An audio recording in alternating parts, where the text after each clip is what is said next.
Hello everybody, I'm KC, and welcome to another edition of Let's Talk About. Today, let's talk about Trial and Error. I know I don't usually talk about network television comedies, but this is a show worth talking about. If you enjoy the courtroom and investigation hijinks of Phoenix Wright and the backwater town comedy and meta humor from shows like Parks and Rec and Gravity Falls, you'll love this. Premiering on NBC back in March and created by Jeff Astrof and Matt Miller, Trial and Error is about a New York lawyer, Josh Siegel, played by Nicholas D'Agosto, traveling to the small southern town of East Peck to defend Larry Henderson, played by John Lithgow, who was accused of murdering his wife. Josh is our fish-out-of-water main character, but that's not the only obstacle for him. He's also just starting out by the time he gets to East Peck, so he has to win a case that's always working against him with little experience and, less than conventional team. But he has a great lead, and he slowly starts to embrace the quirks of his new coworkers. There's Dwayne Reed, the team's chief investigator and former cop, played by Stephen Boyer. Dwayne is not the brightest bulb in the bunch, and can be quick to jump to conclusions or even crazy conspiracies. But he is also the most knowledgeable in the town of East Peck, and not only is that helpful in the case, but much like Pawnee, Dwayne is our expositor for some of the more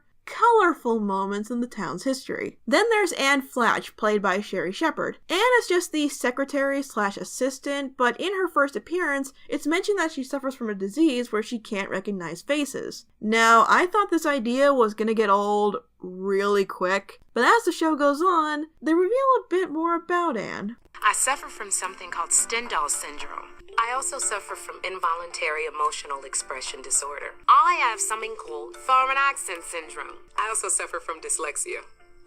They just keep adding more ailments to her without forgetting the previous ones. It's absolutely ridiculous, and it keeps getting funnier. Sherry Shepard is an absolute delight as this character, and these diseases aren't just used for comedy either. Without giving too much away, Anne has a very unique way of looking at the world because of all of her disabilities, and her perspective becomes very important. You also have the town's assistant district attorney, Carol Ann Keene, played by Jayma Mays, who is our, let's say, determined antagonist for the series. And yeah, Jayma Mays' comedy credits are not the best, but she is amazing here. She is so devious and manipulative and is an excellent foil for Josh and the gang. She wants nothing more than to see Larry fry, but only to earn respect in a position where that's nearly impossible in her surroundings. She is everything Josh isn't, experienced and familiar with how the people in East Peck think and how to use it to her advantage. Let's just say the townspeople are pretty clear on how they feel about Larry. She also has this weird sexual attraction to Josh, and every time she tries to intimidate him,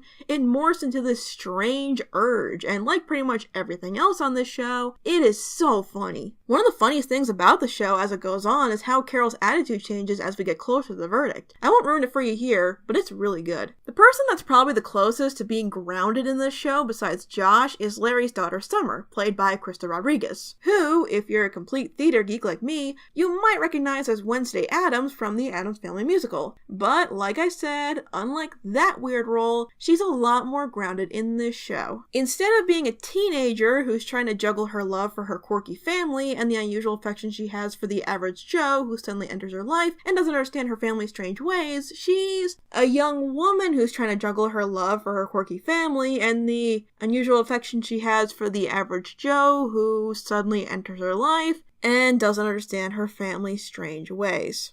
Actually, maybe it's more similar than I thought. But one of my favorite parts about this first season, hands down, was Larry. I am trying to keep this review as spoiler-free as possible, so I can't go too into why I love Larry, but I can give a bit of an overview. Larry is this very eccentric poet who loves roller-sizing and has very unique ways of expressing himself, which gets Josh and himself in a lot of trouble during this case. Are you still upset about that newspaper interview?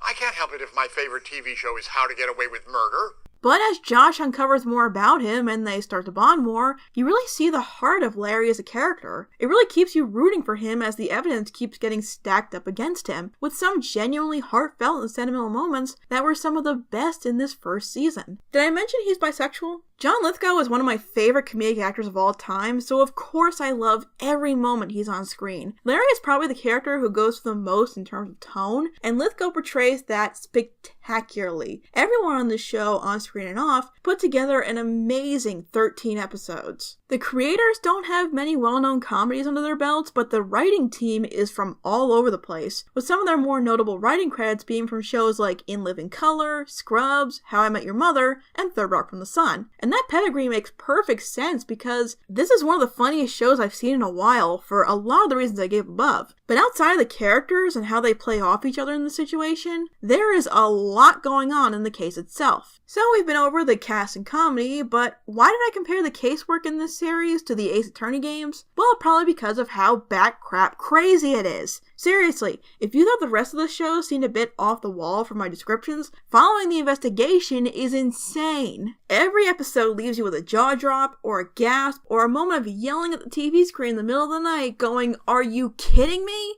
Maybe that last one's just me, but still. Again, I'm trying not to spoil too much, but there is always something interesting going on in the show. This murder trial has twists ranging from the realistically dramatic to the crazy soap opera-esque twists that I'm sure are going to become a staple of the show. Even with how weird this case gets and where it goes, it's coherent and easy to follow. Possibly due to the fact that the strange turns this case takes makes sense in the off-the-wall logic the town itself runs on. Why do you think Gravity Falls works as well as it does? The writers really do an excellent job of keeping the case on track, which is remarkable given the fact that this season was written by like 12 different people. I know it's standard for a show like this, but they usually don't have ongoing mysteries. It's absolutely ridiculous, but it really keeps you on your toes and anxiously waiting to see where it's going. But at least they don't put a parrot on the witness stand. That actually happened. The show is also a mockumentary, similar in format to shows like The Office and Parks and Rec, and a format that's kind of being overused lately, in my opinion anyway. Even if the rest of the show is perfectly fine, using this format can come off as lazy to me if you don't use it properly. A lot of shows, including Parks and Rec, make a fatal mistake when trying to be immersive in this documentary style. Acknowledge that the cameras are there. This to me is one of the most important things to do when you are using this style, to remind us that the characters are aware that they are being filmed and react accordingly. This is something that shows like Modern Family really screw the pooch on, making it seem like the only reason they are using a documentary style of filming is as an excuse to have the characters exposit and segue directly to the camera. Thankfully, like The Office, Trial and Error does not have this problem. Now the documentary is about the case itself,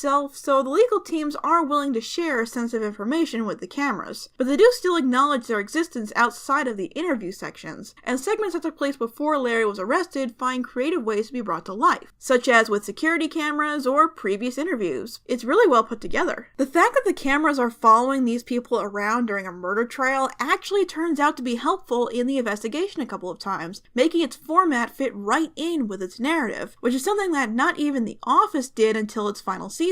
Everything from the writing to the acting to the way the show is shot is absolutely excellent, especially when you consider that this is only the first season. But I think the thing that makes this show work so well is that it has all of these characters that are silly and quirky, and at first glance, they seem totally incompetent. And a lot of the time, they probably are. But each one of them has a part to play in this investigation. Everyone has something different to offer, even if it may not be obvious at first, and each character becomes a vital member of the team, and it's only with all of their combined efforts that the case is solved, which makes them all important and such a good team. But after that, what's next? Apparently the creators have said that if the show were picked up for another season, it would follow Josh and the gang through another court case. So this show has a lot of potential moving forward with the idea that every season from here on could revolve around a fresh new case. That is, if Trial and Error gets picked up for a second season. Here's the thing, NBC's comedy department has been struggling over the past few years. Even in the later seasons of its 4 biggest shows in the past 10 years,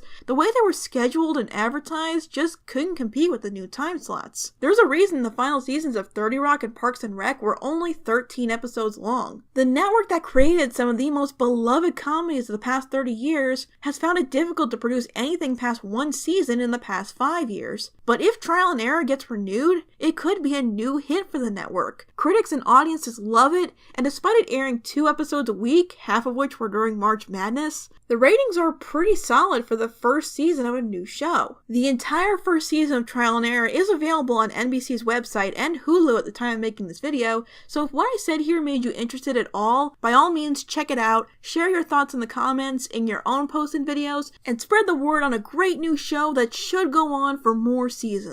I already let one great courtroom satire show slip through the cracks of seasonal renewal, and I don't want to see it happen again. Trial and Error is a brilliant show in every aspect, and I cannot recommend it enough. It's the best new comedy I've seen in a while, and I hope that there are many more episodes to come. Thanks for watching, and I will see you guys next time.